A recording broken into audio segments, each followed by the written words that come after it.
Hail cheaters and welcome to the Always Cheating Podcast. My name is Josh Landon. I had a bad game week. Brandon had a bad game week. You listening to the podcast probably had a bad game week. Let's get through this together. Brandon, how are you?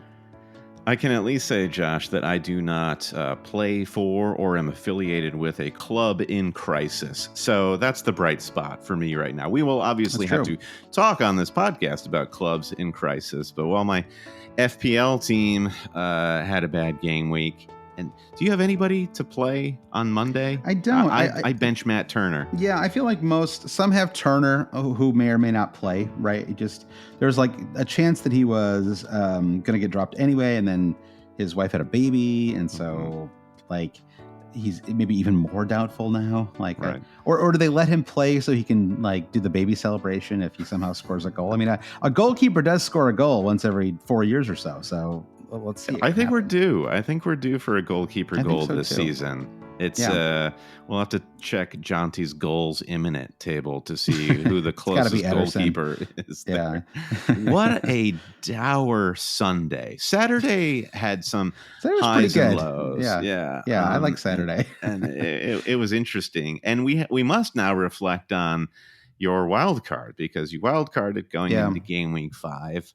How were you feeling about it? Yeah, I'm feeling well. Okay. I, like anyone in wild cards, you have those moments of instant regret, things that you wish you'd done differently. I think it seems clear now that I should have gone for Salah, which you were advocating for, and certainly made a strong case for, especially on the Patreon pod we did on Thursday. And I looked at it and I thought about it, and I really actually got kind of close late on Friday because the news that Malo Gusto was going to be most likely playing for Reece James through the next international break was enough for me to think, okay, I could probably make this work.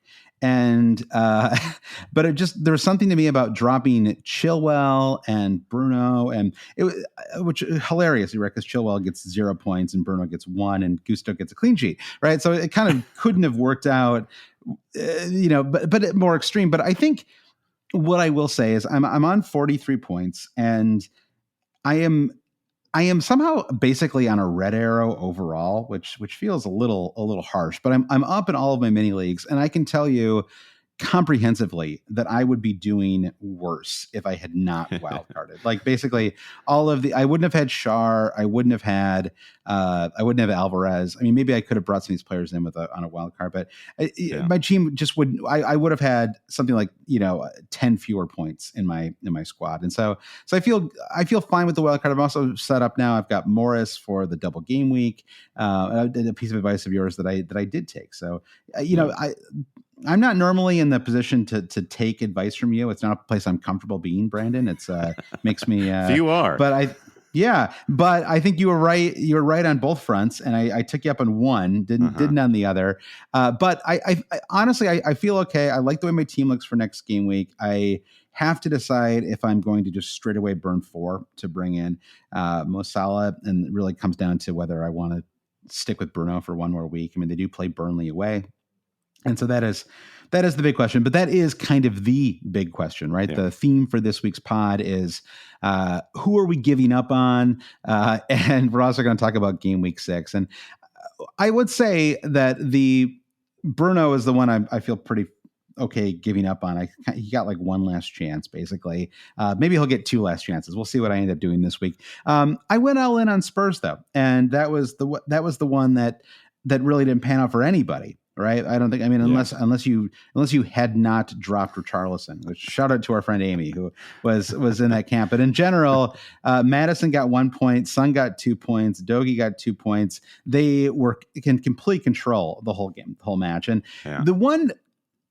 so it didn't work out from a fantasy perspective. I liked that it did work out from a kind of football justice perspective, because the Fodderingham stalling was so insane. It was absolutely, I could not believe. He did so much stalling in the match that they added 12 minutes of extra time. And anyone who wondered whether it was absurd to add that much extra time to the match, just look at what happened, right? It was the all of the stalling got punished, and then they scored their 2 goals in that giant amount of extra time. And it feels like it was totally justified. It all worked out great. So from a kind of, as a Spurs, as you know, I'm not a Spurs fan, but I felt good for the Spurs fans because they really probably deserved to win the game. I actually thought they played really well. I thought they were passing well. I thought the shots were good. They had a couple moments. It was like even the through. It was just like the kind of the final, not even the final third, but just like some of the passes into the box, I felt like were just a little lacking. And I felt like in another day they could have.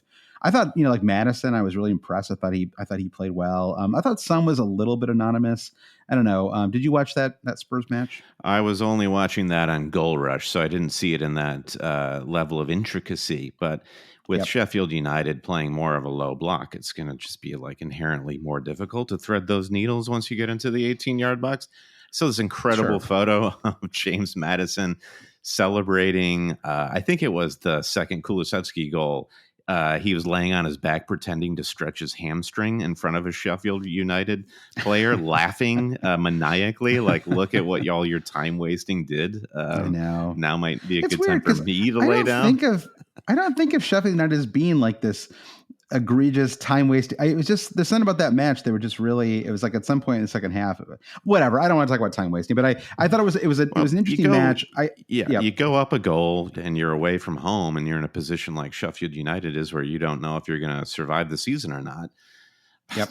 Most clubs in their position are going to try to shut up shop and do all of those dark arts sorts of things. So, but I guess this is a case for the added extra time where it sees justice come to pass, and all these more prosaic clubs have to get hip with the times now.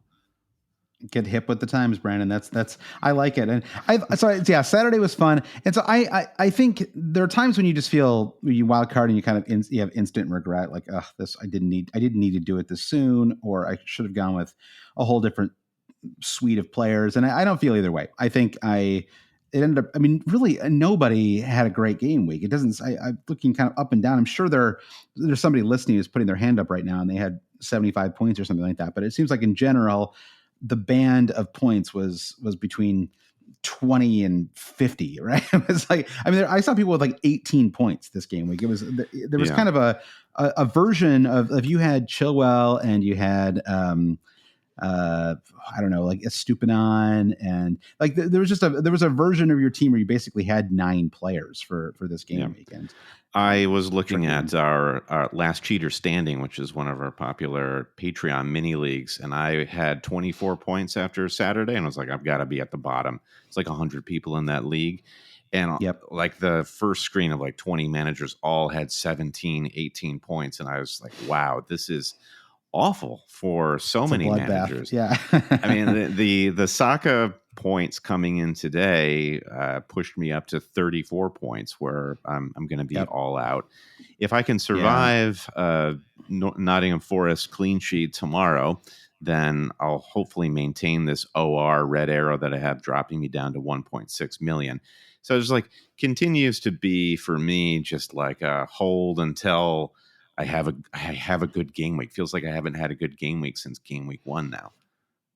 Yeah, and I guess that's the nice thing about having a nice start, is that you can tread water for a few weeks, right? And just sort of it has not been so like you've not had a game week so like sort of spectacularly bad that you've had this. I guess you dropped 500,000 spots or whatever a couple weeks ago, but that's at this early on. That's that's 10 points, right? It's just not that much, and nothing to get too worked up about. So totally. So you're in 34. All out. I'm on 43. I think you have persisted with 2 Man United players, right? Are you? I have 3. I have Onana. Onana in goal, right, which is perhaps like the biggest LOL player I have this season, and just infuriating watching that performance from Manchester United. I thought they are out of sorts. Totally. The Crisis Club is it's a cliche, but it is very apt when it comes to Manchester United. Chelsea, I think it's a little more complicated, but when you look at Manchester United, you're just like, nobody knows what's going on. And Marcus Rashford was at once the best player on the pitch, but also did not seem to be on anyone's wavelength. I thought he did. He was trying really hard to get Højlund involved. I mean, the goal that Højlund scored that was chalked off for Marcus Rashford taking the ball into touch, fair enough. And then he tried the same move like minutes later. So he was taking a lot of shots, but he was also doing what he could to get into position to feed Højlund and his teammates. I thought he had a pretty good game, though he was getting a lot of stick from Manchester United fans. Bruno Fernandes is the bigger concern for fantasy managers because he went from playing right wing at the start of the match, which is not ideal for Bruno historically from a fantasy point of view, to basically playing center back near the end of the match. It's so bad. It's so over. There's a very, very strong part of me that wants to move Son and Bruno to Salah and Enzo Fernandez, kind of the only option I could like. That's what I would have to like. I would have 5.2. I think and you're going to trade one crisis club for it. Yeah, I just said that Chelsea was more complicated, but is that the most prudent thing to move to a Chelsea asset right now? Well, it's only 5 million, and so I wouldn't even. I don't even think I would actually start him in game week 6 if I did that move. And it might just be worth the -4. Honestly, I think that's something we can talk about later. So there's a question from Illegal Wig. That's a good name that's a good handle. Illegal Wig, and they said, "How do you get over a terrible game week?" And I have 2 thoughts here, Brandon, because I've had a handful to start the season. One is to apply context and remember that most people, if you had a bad game week and your team is not an insane team, most people probably had a terrible game week as well. And the other one is, and I highly recommend this one. This is a new one for me in my whatever I am, not quite young, not quite old these days. I don't want to say middle age. It depresses me, but wherever I am, Brandon, you're at the peak of your powers, Josh. The peak of my powers. That's true. My peak of my earning power. That's what I'm going to start saying. When I now, as I enter the peak of my earning power, I will say what I have learned is I just don't think about FPL for like 4 days. I just completely, obviously, you log into the Always Cheating podcast. You give us a listen. We need those sweet, sweet downloads, Brandon. But Absolutely. After that, this is speaking of earning power. Yeah, exactly. So, exactly. I've still got the hustle in me. So, but you, just check out. Just don't go on Twitter and get mad about stuff. This is the thing I used to do, and I would just get grumpy and angry, and that is kind of that's like a different. Yeah. I still have the kind of justice obsessed part of me, the like leaks are ruining the game part or whatever, or whatever. At least it's like something I can still get fired up about, but like fired up about like unjust fantasy results. Try not to do it. Fired up about referee decisions. Really try not to do it. That's a big one for me. I just do not want to go down that road because that is, and it's true of all sports. Once you start getting mad about referees and umpires and everything else, do you see this? Just you'll on never that be note, able to turn off that. There's going to be a weekly TV show now hosted by Michael Owen in which they talk through with officials from the Premier League. They talk through controversial decisions. Do you think that's a good idea? No, I don't. Like, because are people like under the impression? I don't know. It's like these people are only. I don't know. It's very hard. It's like the greatest athletes in the world going at lightning speed, and I don't know. It's like, do you want even more VAR? Because that's not what I'm sure. It is. It's like an abstract VAR of the masses after the fact, which is even more useless. And I think a huge problem, as Mike Dean demonstrated, is bringing celebrity and countless other referees for that matter, bringing celebrity into this referee culture is the worst thing you can possibly do.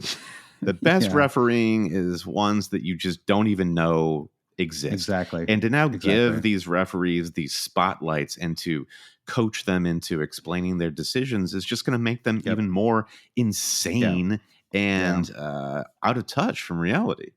That's why I like Micah Oliver for that reason. He's like minimal fuss. I feel like he's very straight, and it's like he sticks to his decisions. But in general, you just don't pay too much attention to him. I would say he's He's the one. If Michael Oliver is refereeing game, I feel pretty confident that's going to be a pretty well called match. And speaking of following your decisions, like the pen call against or for Aston Villa at the end of that match, where it looked like they were going to overturn a clear penalty on Ollie Watkins. The fact that they got that one right after the fact, usually when a ref is called over to the screen, it's going to be overturned. And it's still the fact that we had to go through that. It shaved. Which like ref a good, was it? Let's see. I don't know. I don't have his name committed. That's all right. It doesn't matter anyway. This is not. We're going to turn this into the Michael Owen ref show, Brandon. So Darren England. It was Darren England. Okay, got it. But Brandon, we have another big piece of news before we get into the main part of the podcast here, which is that the Cheaters are coming to England. Trip number 3 for the Always Cheating podcast. Brandon, time's the charm, yeah. Third time's the charm. The last one was our it wasn't ill-fated, except we came back to COVID. But our last trip was a celebration of the old world. Yeah. We literally saw the last 2 pre-COVID matches of the English Premier League. The last 2 they'll ever hold pre-COVID. Mm-hmm. We saw the Manchester Derby Saturday, March 10th or whatever it was, and then we went up to Leicester City. That was Sunday, and then Leicester. Sunday. Yes. Yeah, Sunday, then Monday was the Leicester match, exactly. Yep. So Sunday was Manchester Derby, Monday was Leicester match. And then we flew back, and basically COVID happened as we were. It was great. There was nobody on our flight, which was really enjoyable. It was great. We could just walk up and down the aisles. It was incredible. And then I remember we got back, and I remember I got back to my wife, and I was like, we need to go grocery shopping like right now. Storm's coming, babe. The storm is coming. Exactly. So anyway, so we haven't been back since March 2020. So it's been 3.5 years, which is insane. It's kind of insane. It's been that long since March 2020. And so we're really excited. We have a couple of matches. Well, we have one that we are 100% going to, which is the Chelsea-Man City match, which is the late match on Sunday. We have a couple of other matches that we're looking at as well. We'll talk more about those as we get closer to actually getting those booked. But we have already booked hotel. It is happening. Mm-hmm. We're hoping to do a meetup that Friday evening. So if you want to hang out with the Cheaters, go to a bar, get a drink with us, keep your calendar open for it is game week 12, Brennan. So it'll be after the next international break. November 10th, Friday, November 10th. Keep your calendars open. Yeah. And so we'll be there November 11th, which is, I think, Remembrance Day, right? So it'll be a poppy weekend. So we have to, I don't know if we have to fashion our own poppies, homemade with cardboard, if they'll give us poppies. I don't know how the poppy situation works. Is it disrespectful if you have a poppy that says always cheating on it? I mean, I don't want to suggest that England cheated to win the Great War. That seems irresponsible. Which would be fine, right? I mean, as long as it didn't violate whatever you have to do to win these things, Exactly. Yeah, exactly. Fly under the false flag or something, whatever it takes, Anyway, so we're really excited about it. I think, and seeing Erling Haaland in person, that's something I'm especially excited about. I think that's going to be awesome. We have been to Stamford Bridge once before. Great ground. Yeah. Great ground, amazing experience there.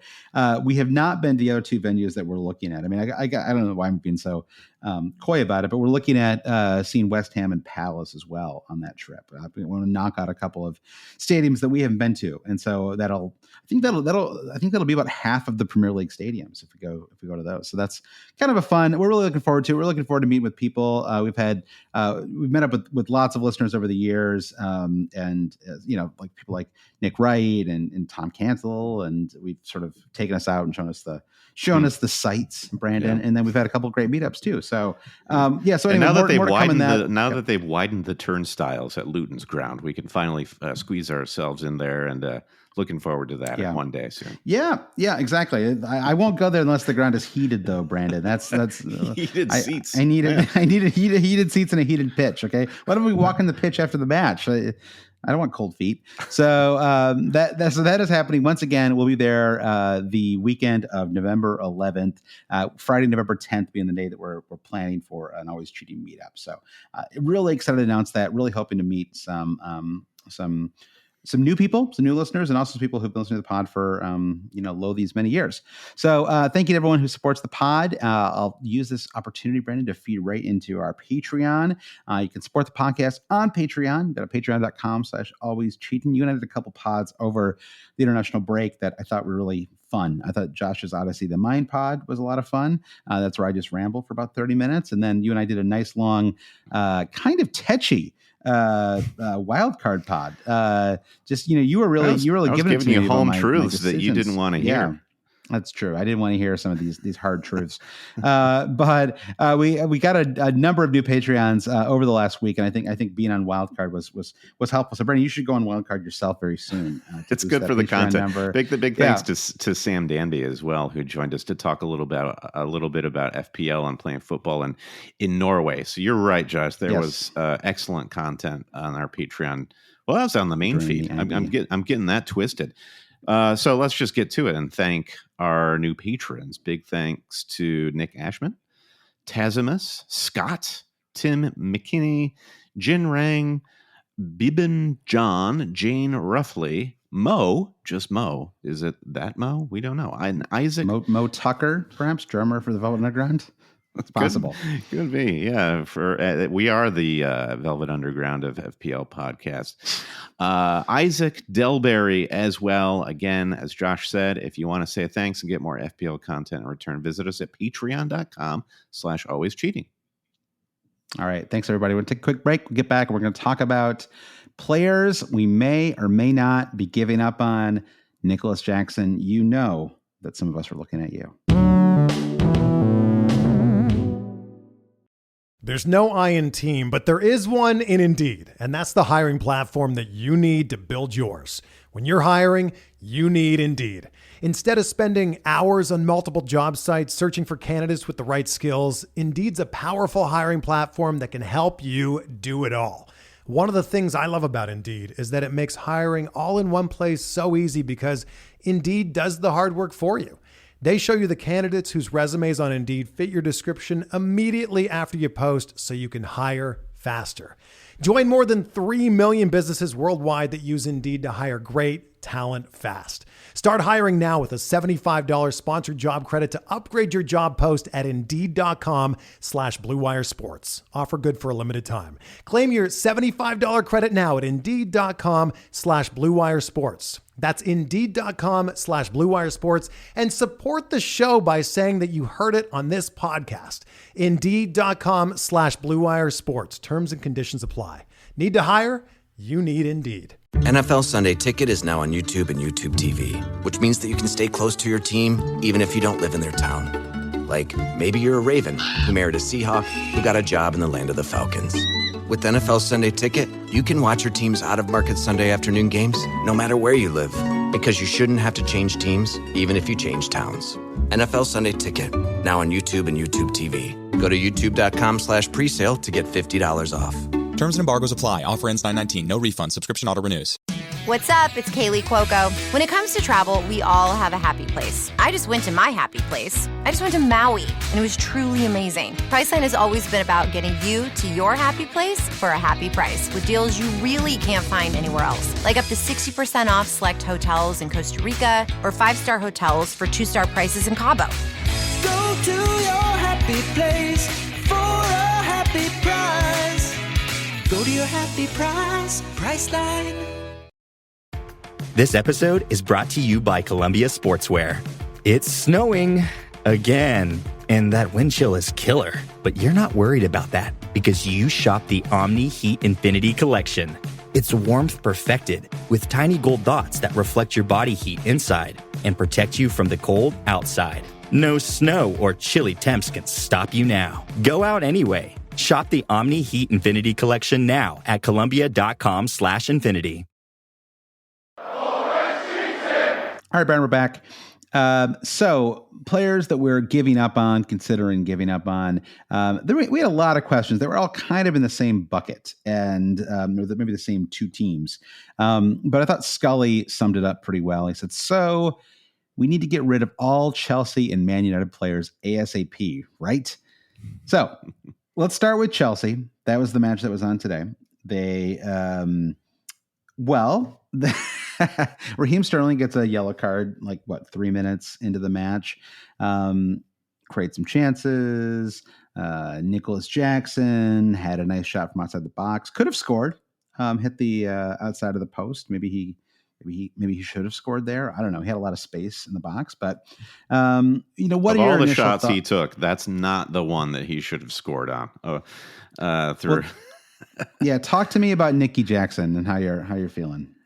I feel like it's impossible to sugarcoat it with Nicolas Jackson at this point. He's been awful, and I think the concerning thing about him is he's just really not strong enough. He's getting bullied off of the ball every time he touches it, and watching Bournemouth play against him, the word is out. Just go put a body on this guy, and he'll wilt. So Chelsea are really relying on getting Nicolas Jackson the ball to his feet 6 yards out from the goal. And as we have seen over the last few weeks, even that is not a reliable way to get this guy to contribute to the team. So now you're at the point where he's got to be having a crisis of confidence on top of the fact that the team just isn't performing.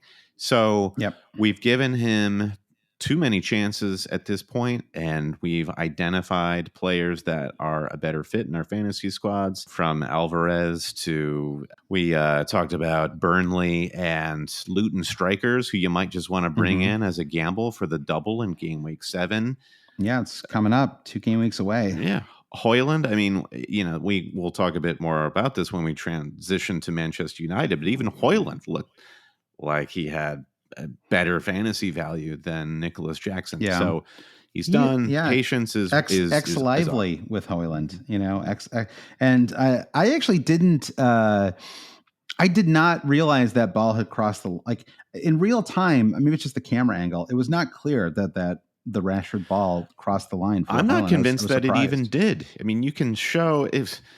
I thought I saw a little bit of green. But that doesn't even necessarily mean that it's out, because the ball is round. So you can see green, and it still could hang over the edge of the chalk. It could still be in play, depending on the camera angle. The ball is round, but yeah, that's true. I mean, the camera angle is never just it's not like they have drones that are hovering above the ball, you're like right? So you've heard of flat earthers. I feel like the referees are flat ballers. So I think you're right personally to chalk it off, but it was close. I don't know. You got to give it the benefit of the doubt. And I'll tell you what, look at this freeze frame of when they say the ball is out. The chalk line does this weird little zigzag. And I'm just like, I don't know. There are waves in your tube television there. Yeah. Was there another goal that got chalked off for the ball going out of bounds first? I feel like, was there one in the Matoma had that happen, but they allowed the goal. If you remember, I think that was from late last season. No, I thought there was another moment. Maybe no one actually scored on the play, but I thought there was another moment where a ball went over the line this weekend somewhere. But it doesn't matter. So I think Jackson. I think it's over for him, and the fixtures remain good. I'm sure some people will have other problems to fix and they'll hold, but it's just not great. I mean, Villa are a pretty good team, and I think that they're going to give Chelsea a battle for sure. There's no reason to think that Chelsea are going to handle Villa. Chelsea are not a good team. Let's be clear about that. And that's not I don't want to. Pieces are there. Yeah, exactly. Yeah. You're not destroying them. I'm trying to throw shade. Right? It's just they're so far from gelling at this point. And I think Pochettino is a good manager. It's so clear they need a lot more time for this to work. And Villa are just in a different state of their project. And so I think you'd favor Villa slightly in this fixture, maybe favor a score draw or something like that. Yeah, I think that's right. Yeah, 1-1, 2-2, something like that feels like the kind of score I might expect from a game like this. Maybe 1-1. I don't. What? Yeah, exactly. Well, anyway, I'm agreeing with you in a very long-winded way. So, and then you look even past that, Fulham away, Burnley away. I mean, that Fulham away fixture. Sometimes you can get caught up in looking at the fixture difficulty ratings on on the site, and I think that Fulham match could be a kind of tricky one, especially with Paulinho back now. And then Burnley, I mean, I just still don't have a read on Burnley. Let's see how they look tomorrow in that Monday match. I feel like I'm still kind of struggling to get a sense of just how their quality. I mean, they really were quite good last season in the Championship. They have not shown that yet in the Premier League. And then from there, it's a terrible run of fixtures for Chelsea, right? Arsenal, Brentford, Spurs, Man City, Newcastle, Brighton, Man United. I mean, it's about as bad as it gets. And that takes you basically into December. So it's fine. Just, move early. Sterling is slightly trickier, I suppose, because he still is doing a lot of good things, but it's just he doesn't have a forward, right? I mean, I think that's in some ways that's the biggest problem is he doesn't have anyone to convert these chances or draw attention away from him, and I think it just really impacts him and how much he can do from a fantasy perspective. It does. It does. Well, I was going to say something about Sterling, and he is the best player on the pitch for Chelsea at the moment. But how long can he weather this storm? I think the question is, where do you go if you have Sterling and you want to get rid of him?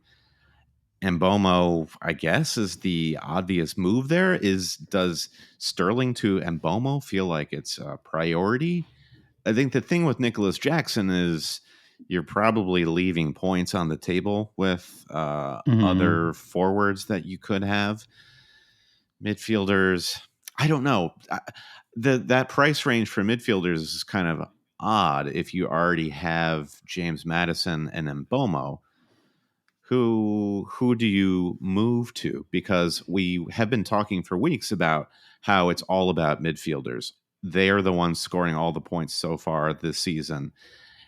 If we take away Arsenal, maybe we need to talk about Arsenal. It's a separate conversation. Manchester United, we're about to talk about them. Their luster is kind of gone. I'm not sure where we're left to go with Sterling. Who would you bring in if you were getting rid of him? Almost like you'd have to consider a formation change or something like that, right? I mean, I do think that Diaby for Villa has really played well. Had an offside, had a goal, chalked off for offside. He's pretty much the same price point as Sterling. I think that I don't think he's just like a fallback option. I think he's a genuinely interesting option, and honestly, probably more appealing than Ollie Watkins, who just it's just not giving enough, right? For $8 million, getting an assist in practically every game is good. Like that is good. It's just you want that from like a 6.5. Or I don't know. I mean, I guess if you were able to keep it up, if he was able to get you 5 points literally every, he'd be one of the top point scorers this season if he were able to get 5 points every week. But it feels There's something about he's not going to score 37 assists. With them being assists, it feels like at this point it's a magic trick, and it's not gonna just continue like this. He needs to contribute a few more goals to make you believe, all right, this pattern of fantasy returns feels sustainable. Because at this point, it doesn't. Yeah, especially because Duran keeps coming in and scoring in like 3 minutes of match time, right? It's like that's the real magic trick, isn't it? Yeah, it's like Watkins gets 4 minutes, gets 85 minutes every match, and then Duran comes in and scores. Yeah, he scored 1 goal in 16 minutes and 1 goal in 19 minutes. So it's not that I think that Watkins is trouble, but I don't know. But does he end up getting shifted to the left wing or something? I don't know. But so it's kind of, at the very least, it's kind of not what you want. But we're not here to talk about Ollie Watkins, Brandon. We're here to talk about other options. Yeah, I think you're right though. I think it is a little bit tricky. I think Matoma still belongs in that conversation. He's just dangerous. I mean, they have Bournemouth and Villa, even Liverpool at home. I think those are all fine fixtures. So that's it. A lot of people would have wild carded Chelsea assets in if they triggered it really early and brought Sterling in when he was on fire for that 1 or 2 matches. So and in so doing, got rid of many of their Brighton mids because Brighton's fixtures were quote unquote like gonna turn bad for the worse. So but Brighton versus Manchester United. Manchester United just were bad, but also Brighton made 6 changes in their starting 11 and still just completely dominated the opposition. So I there's a part of me that wishes this was the first year I was watching the Premier League, and I'd be such a hardcore Brighton fan right now because they really are a fun squad to watch. And that guy, you pointed him out. Well, you and I went to see a preseason match at Red Bull Stadium in July. Thanks to our friend Michelle. And the Simon Ndingra was the player. You were like, keep an eye on this guy because he's awesome. And he showed it again in that Man United match. He's got a cool look too. I like the little kind of flash of blonde or whatever in his hair. I think that it looks cool. Yeah, he's got some swag, and I appreciate that. But to finish off on Chelsea, because we can't let Chilwell keep getting away with this. We talked about Jackson. Jackson is like 100%. We're done with you. Sterling is we're done with you, but we might have to deal with you later. Yeah, you're fifth on the priority list. It's not a huge. You're not top of the list. So Chilwell, he gets benched in favor of Mudryk to play on the left wing. Mudryk, to his credit, looked better than he has recently. I don't know. He was getting roasted online. He was getting roasted by the X heads on X.com. He was getting roasted. Yeah, I don't know. Yeah. But what I didn't quite then understand was what Pochettino was doing with the back four. Would not Chilwell line up nicely as a left-sided fullback to play behind Mudryk, and maybe you could get some more dynamism going there. So there were some big danger signs going off. Yeah, of course we need to be worried. I mean, I just went through this with Gabriel, where you're like, Gabriel, the center back, the Arsenal center back, where you're like, exactly. Who could forget? And it was like, don't worry. It was just a formation change. Everything will be fine. And I'm sure they'll reset at home for them. It's like, well, they did just keep a clean sheet. And I don't know. I mean, if Mudryk did play a little bit better, then why do I suddenly feel like they're going to play differently at home to Villa in game week 6? So at the moment, I consider Chilwell, who hasn't really been delivering that much anyway, right? He had a great game week 1 performance. I am not planning to transfer him, but I am planning to bench him. And my bus team for game week 6, I have Chilwell on my bench. I just don't want to get another 1-pointer from him. That's basically how I feel. And I also think there's a good chance that Villa score. So there's a chance that he starts. There's a chance he gets an attacking return. There's a chance he gets a clean sheet and attacking return. Those are all things that could happen. But I think there's enough worry there about the squad in general, about whether he starts, that I think he's benchable and possibly just transfer outable. I think that there are some options like Fabian Schär, who you could just move to. They play Sheffield United in game week 6. I think he would make sense if you had enough money and you don't mind spending $6.5 million on him. Then I think the Trippier is an option as well for a Chilwell replacement. Don't forget about Botman, who got max bonus, and he's cheaper than all of them. That's true. I think he I don't actually know if his price actually did drop in the end, but I think he's 4.5. He was like right on the cusp of dropping. I suppose that's not going to happen now. Yeah, he's 4.5 million. Yeah, runaway point leader for defenders. But yeah, I thought Schär looked good. I don't know. I got a little worried. He was on the ground for a while, but I got a clean sheet and a bonus point from him. He's I think he offers a lot more attacking threat than Botman does too. So I think he's probably worth the 0.5. But it's if you can't get there, I think Botman's fine. Yeah, I suppose I'm looking for extra cash, I guess, in this. You've already played your wild cards. You're just kind of like the financial rules of the game are just like spelled out there for you. I'm just trying to bring more money into my team so that I can have some flexibility so I don't have to wild card. That's what pushes me toward Botman to save that money. So because I feel like I'm going to have a different problem pop up every week. So the same is true of people who wild card. I mean, you're talking about problems you want to solve. Exactly. Always true for all of us. Yeah. Yeah. So I guess that's the simple case I make for Botman. I mean, we haven't even mentioned this to this point, but this is a big week for Champions League sides because the Champions League kicks off this weekend. So Tuesday, Newcastle are away to AC Milan, and Man City host Krivina Zvezda. Good luck to Man City in that one. It should be a very, very tough match. Wednesday, Manchester United, good Lord, the hits keep coming for them, are away to Bayern Munich. Harry Kane is just going to have an absolute gas with that. And Arsenal host PSV. So for Newcastle, I don't think center backs are risk of rotation regardless of the midweek play, but I just want to be on the lookout for potential injuries and all that. But I do think a Newcastle defensive transfer would be high on my list this week, especially with lots of these unknown things going on with Chelsea and Manchester United. Should we move our focus then to Manchester United, who are away in Munich? Just because we're doing it, I'll throw another defensive idea out there, which is a Brentford defender. I actually thought they played pretty well. They had there was a penalty decision, but outside of that, I thought that defensively they looked pretty good in that Newcastle match. They kept it pretty tight with them. I think the penalty came in the 70th minute or something like that.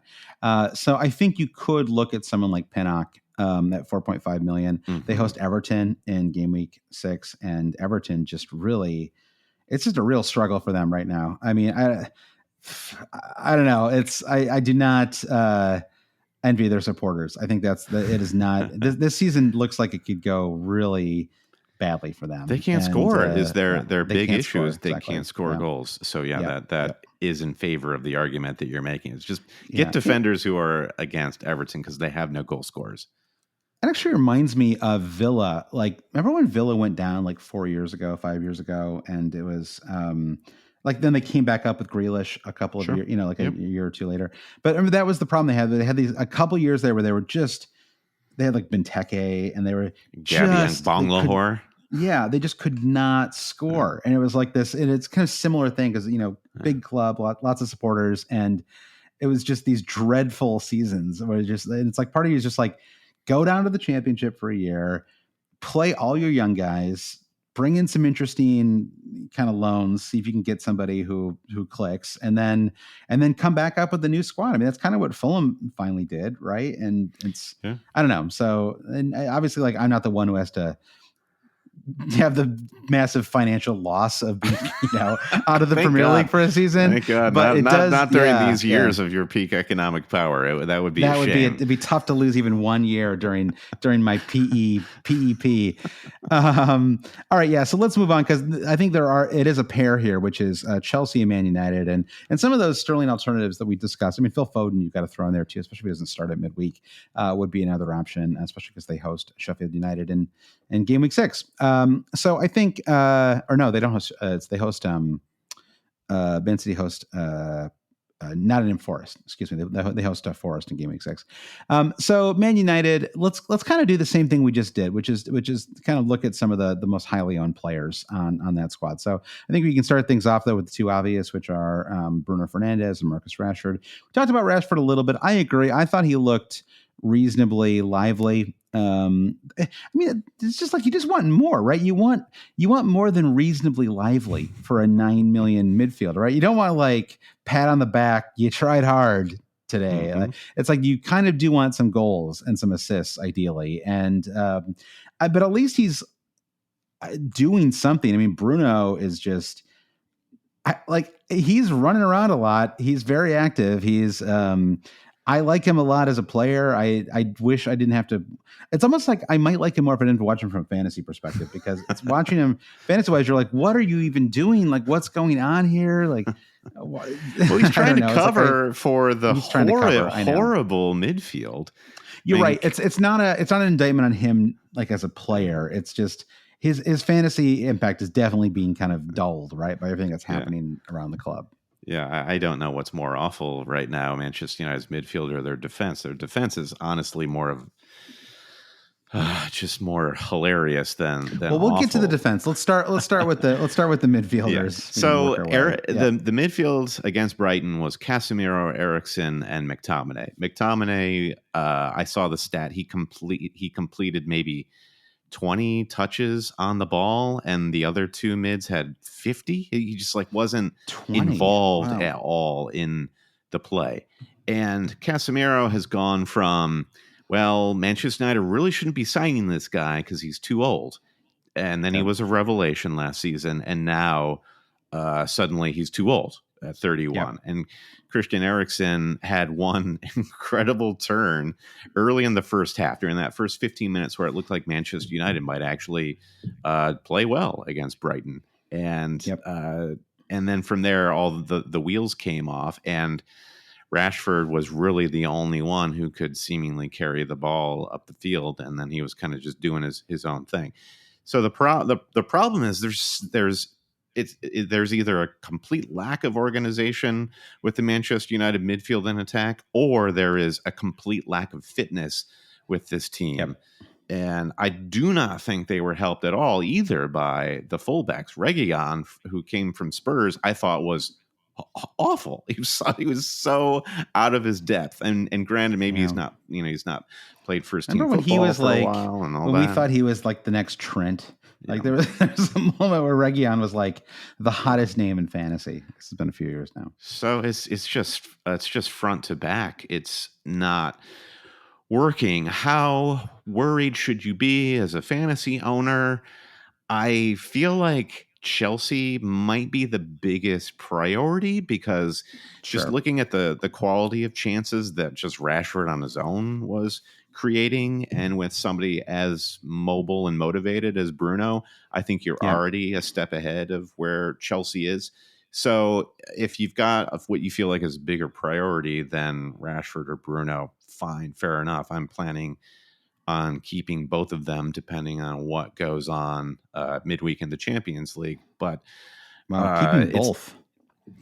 Well, both just feels like a lot. It's like it is a lot, I'm not going to sit here and say like this is some sort of strategy that's like coming. Yeah, I mean, what's the argument for holding on to Bruno? Is it just fixtures? Because there's nothing.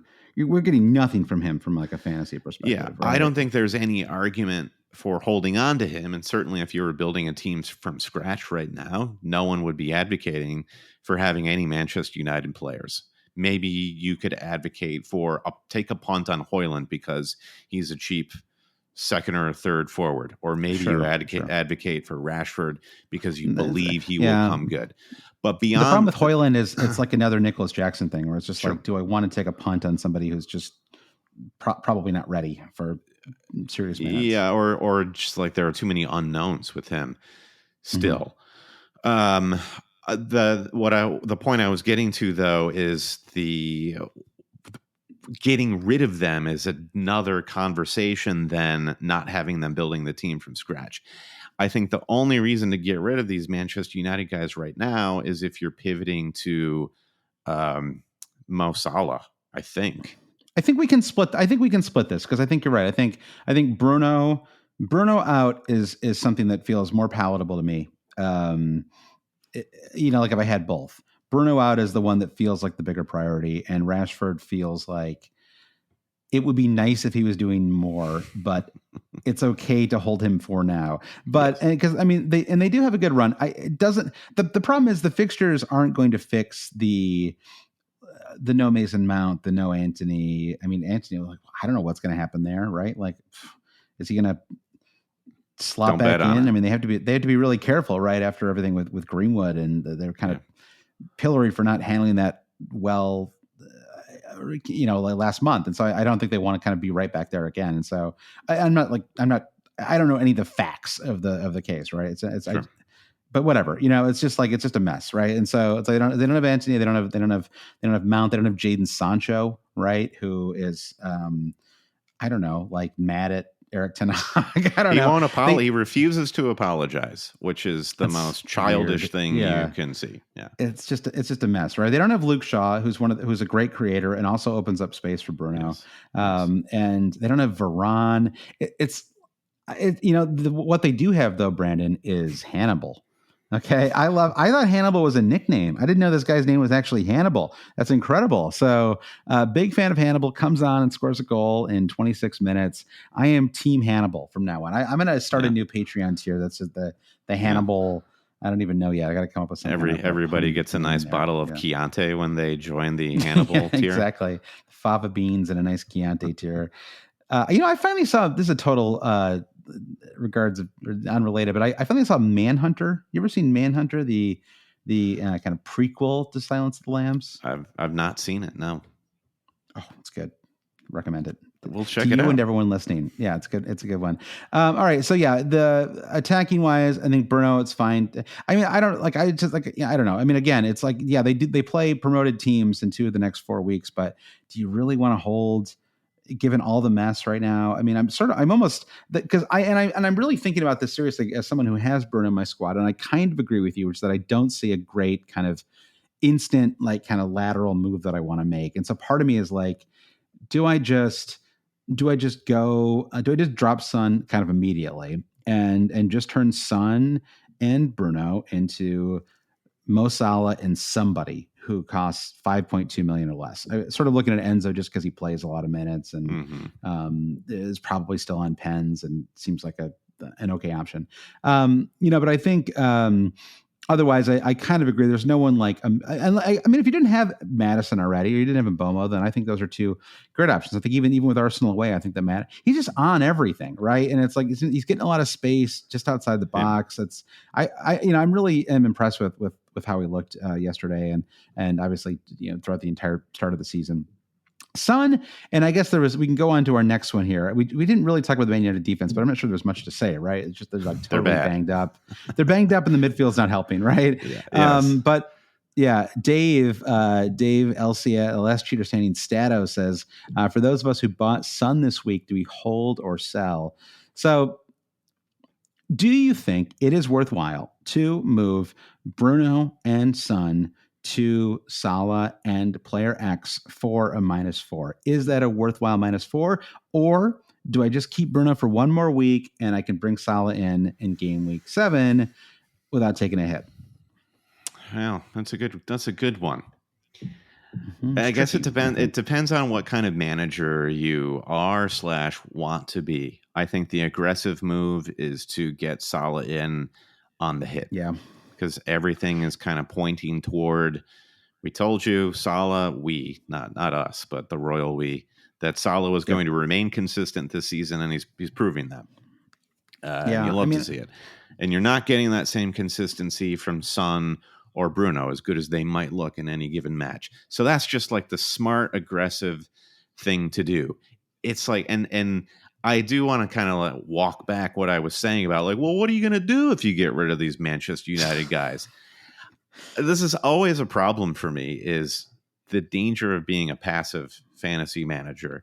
And there's a difference between being patient and waiting for these guys to come good and just being totally passive to the what's happening. And what's happening is Manchester United are a club. It's just a crisis club. It's not working. Management, ownership, playership. It's all rotting in front of our eyes.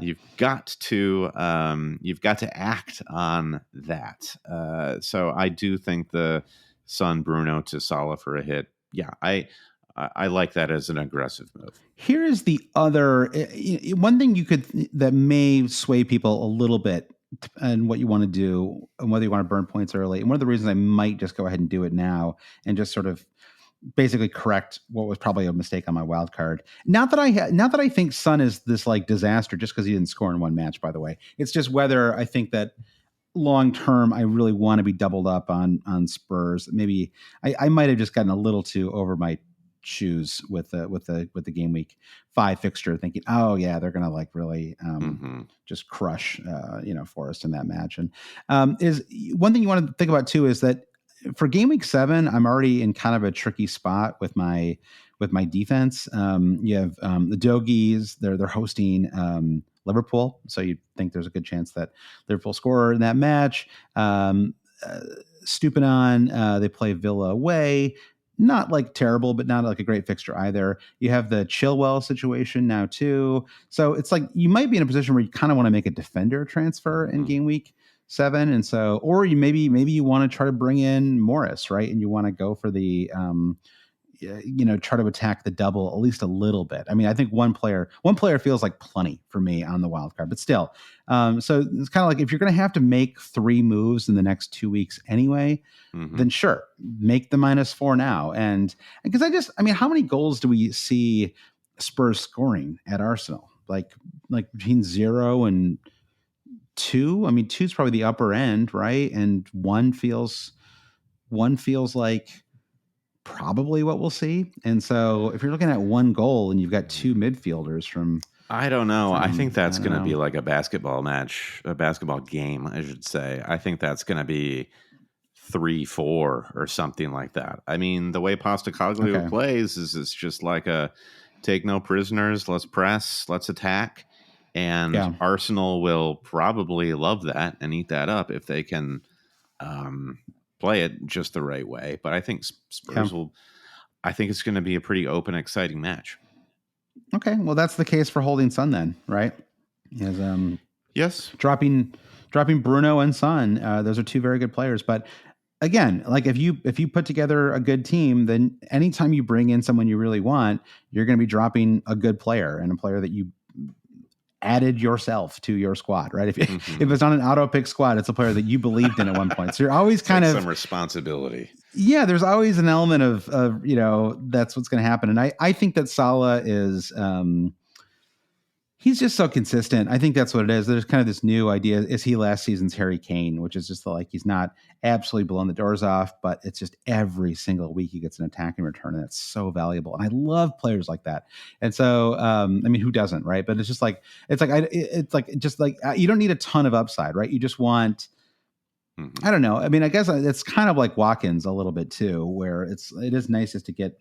I mean, God knows Watkins 5 was more than most people got from most of the players in their squad this week, right? So, but at least with Salah, you get the 5 points as like a kind of floor, and then there's always the possibility, right? If that goal doesn't turn into an own goal, yesterday, I think he's on probably 14 points for the match, right? So, a little unlucky to only get 10 points in that Wolves match.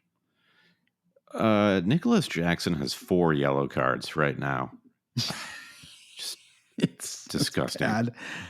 And so a lot of players have picked up a lot of. It's weird. Like do you have a yellow card table there? Who else has a lot of yellows so far? I don't have a table here. I was just admiring Nicolas Jackson's fantasy page profile, which is scary reading. Okay, I've got it here.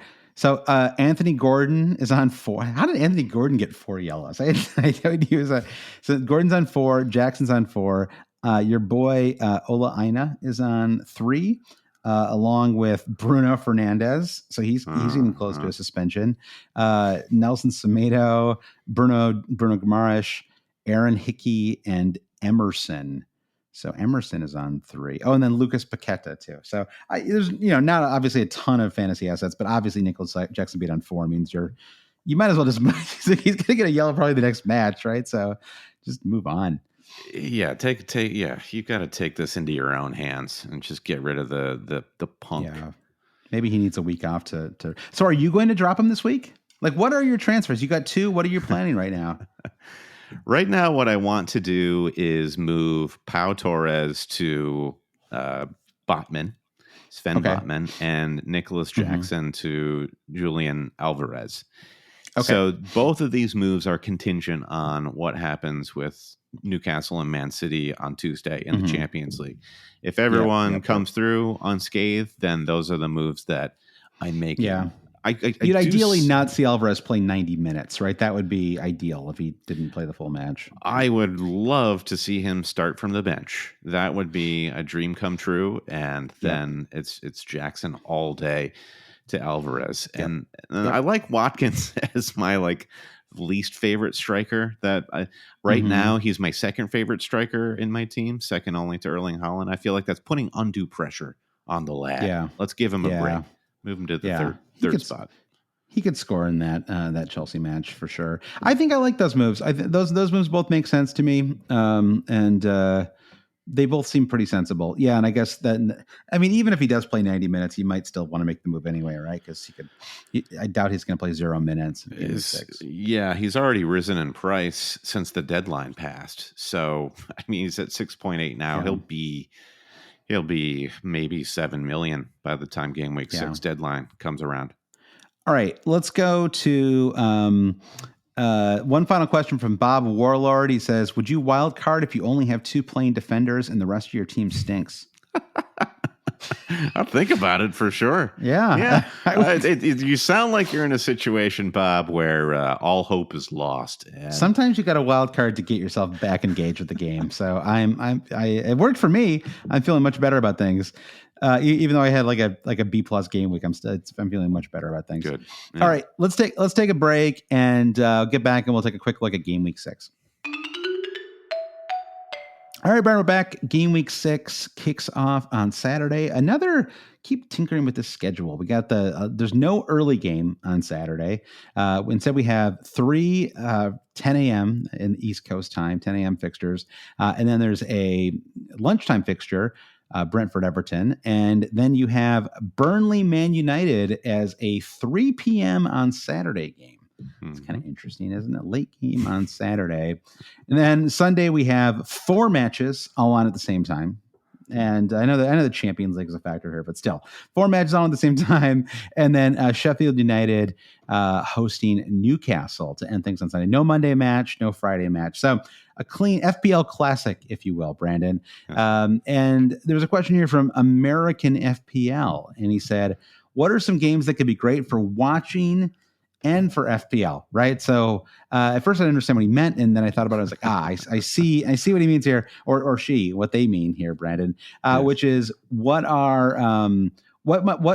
games will be fun? Like if you were with, you're like, my family is often subjected to me watching Premier League games, right? Sure. And early in the morning when my kids running around and like, I don't know, like my wife's like making breakfast or whatever, and I'm just like obsessively, I've got 2 screens going. It's like Norman Rockwell picture you're painting here. It's true, it's not bad, honestly. Sometimes it's not bad. But what are some ones that could be fun matches for the whole family, Brandon? And it also could be important for FPL. I think it kind of depends on what you're looking for in a match too, right? Like Man City Forest should be a fairly one-sided affair, I would think. And sometimes that's fun. But I think Liverpool, West Ham, I think that could be a fun one. West Ham are, I don't know. I just like they've got like a little extra something this season, and Arsenal Spurs, obviously too, North London Derby. Yeah, I think North London Derby is the obvious answer, but we've got to counter program that because that is the obvious answer. I do think Brighton Bournemouth is going to be fun. Bournemouth are not being talked about, and they're probably ecstatic about that because they have been playing with a high degree of competence so far this season. And the points will, I predict, eventually come. I think, and Brighton tend to, I feel like they're an incredible team this season, but I feel like they can sometimes bring themselves down a couple of gears when they play an opponent like Bournemouth. So I think it'll still be kind of competitive. I agree with you on Liverpool, West Ham. What about James Ward-Prowse? If I'm getting rid of Bruno Fernandes, diving header from James Ward-Prowse, was that on your bingo card this weekend? He is. I'm glad you brought him up because he's playing so well. He's just a round peg for a round hole. It's just it's such a good fit with him in West Ham. I like him. I'm just glad it worked out. And so I'm all about this. He has since he didn't play game week 1, but every game week since then he is not blanked. He had 9 points game week 2, 6-3, 7-4, and 7-5. So very impressive. And that's at home to Man City too. Not an easy match by any stretch. They actually really could have drawn that match. It was a little 3-1 makes it seem like it was kind of a handy match, but I thought it was pretty tight. Agreed. Totally. Give me your prediction for on Saturday. I'm trying to find some fun fixtures. Give me your prediction for Brentford hosting Everton. What do you think is going to happen there? That feels like 2-0 Brentford. That's got 2-0 Brentford written all over it. Everton really have to do something here, and I don't know that they're capable of doing it. I like Brentford a lot here. I'm just trying to kind of gauge how competitive it's going to be because I think Everton can at least they have a midfield. It's just kind of a midfield on a highway to nowhere is the unfortunate thing. So I wonder if they've set up maybe a little more defensively against Brentford. I think that midfield on the highway to nowhere is beautiful. You really. So yeah, and we didn't really necessarily combine the fantasy. I mean, Arsenal Spurs is the one that will obviously have some fantasy stakes. I'll have at least 2 players in that match, as will almost everybody. Chelsea Villa, we'll see. I may actually have 0 players in that match now. Kind of depends on I don't know. The Chilwell thing I think is a real mess, and unless we somehow Pochettino just comes out and says Chilwell starts. I doubt we're going to get a leak because it's it's Sunday, so it's he may not even know himself, right? What the squad's going to look like on Sunday. Yeah, Levi Colwill is just so freaking awesome that he's got to play every game. Get out of here with this, Poch. Almost scored. He was off. Congratulations, anyone can score in a set piece. Okay. I think it's a mess though. The Chilwell situation is a mess, and yes, I think. Yeah, you're right. Saturday is the day to skip, though. If you're going to have to skip a day, I think.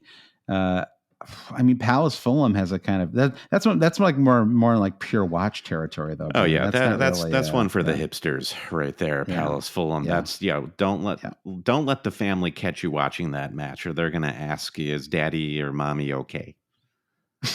even though you and I've spent all week talking about how excited we are to go to Selhurst Park. Hey, listen, I've got nothing but love. I've got nothing but love for both these clubs, and I'm honestly looking forward to it. But I don't know. Did we answer this question? I don't know. I like the way we answered it, though, whether it was accurate or not. Yeah. Mm-hmm.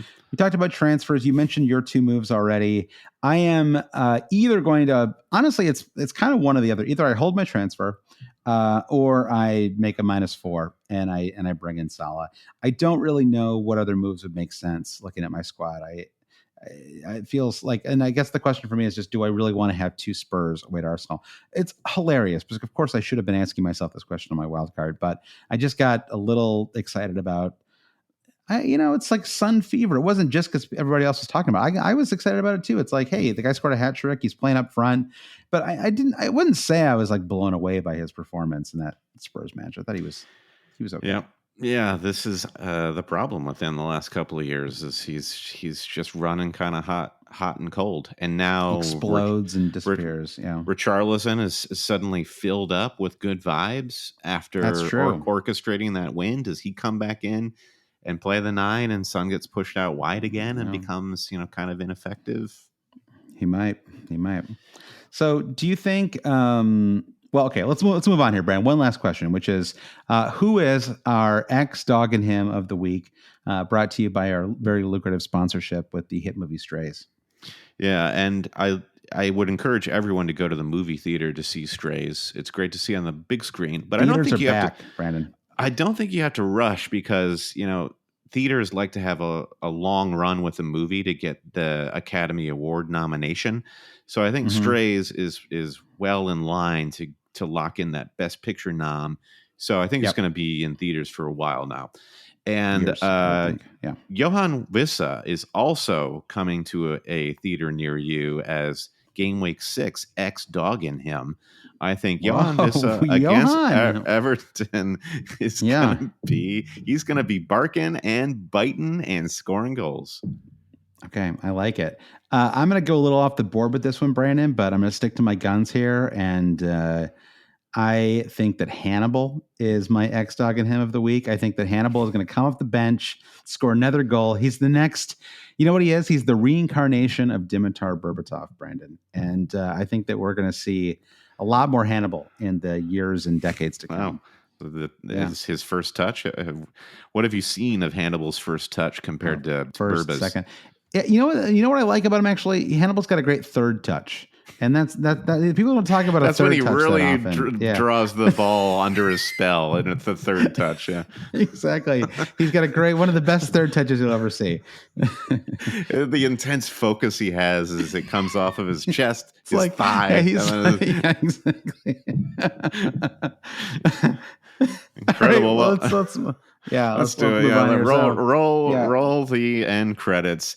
If you like what you hear, you want to say thanks, get more FPL content in return. Josh and I will be back Thursday night doing our Patreon podcast ad free for our supporters. Go to patreon.com/alwayscheating. You also get instant access to our Discord chat forum.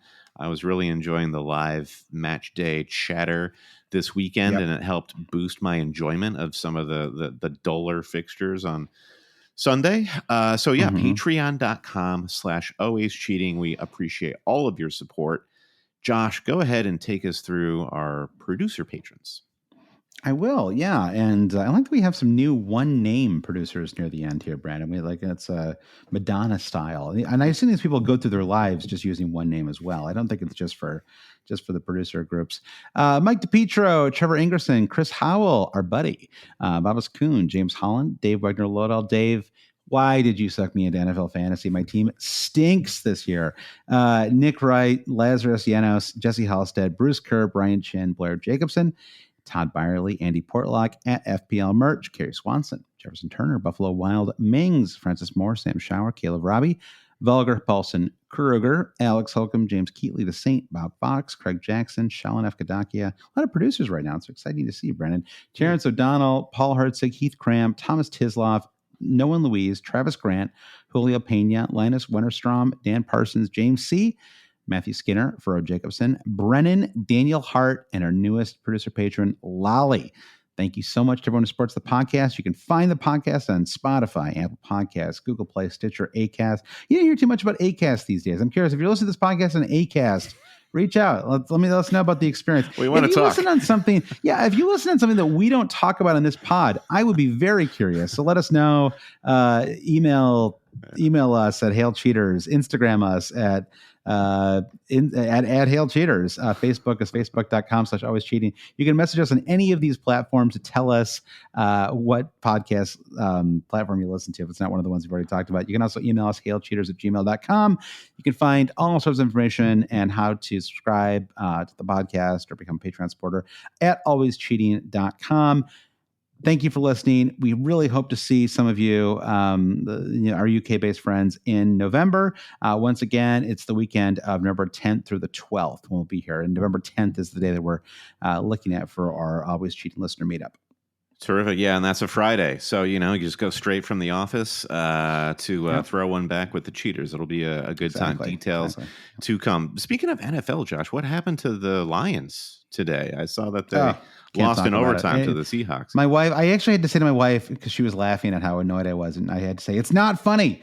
That's always a bad sign. Wow. Because I was so... that makes it funnier. They lost in overtime. I know, exactly. They lost in overtime, and I was like, I can't believe this. I was like, why do I ever watch this team? And I was just, and she was like, of course she was like, I would have laughed too. And then I actually said, like a 4-year-old, it's not funny. Bless you. That is being a sports fan in a nutshell right there. All right. I'll talk to you Thursday, Josh, and have a good one. Soon. All right. Sounds good. Bye.